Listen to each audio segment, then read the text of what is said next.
পুজোর আগে হকার উচ্ছেদ নয়, মুখ্যমন্ত্রীর বার্তায় আশ্বস্ত করিমপুরের হকাররা।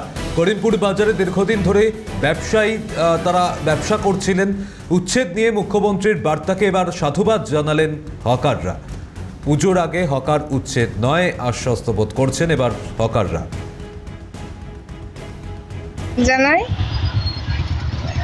আর কি দাবি চাইছেন সরকারের কাছে? ধরে এখানে দোকানদারি করছি, সংসার চালাচ্ছি, যাতে আমাদের পুনরবস্থান করে। মন্ত্রী তো যেটা বলেছেন সেটা ঠিক আছে, কিন্তু আমাদের তো সংসার চালাতে হবে। সংসার চালাতে হলে আমাদের ব্যবসা বন্ধ হয়ে গেলে, এখানে ভেঙে দিলে আমরা কোথায় যাব? তার জন্যে যদি উনি আমাদের কথা ভাবেন, চিন্তা করেন, সব থেকে ভালো হয়। মুখ্যমন্ত্রী সুরেন্দ্র অধিকারী বলেছে যে পুজোর আগে উচ্ছেদ নেই। তাই মাননীয় মুখ্যমন্ত্রীকে আমরা জানাই যে আমরা ফুটপাতে ব্যবসা করি, এতেই আমাদের জীবিকা নির্বাহ হয়।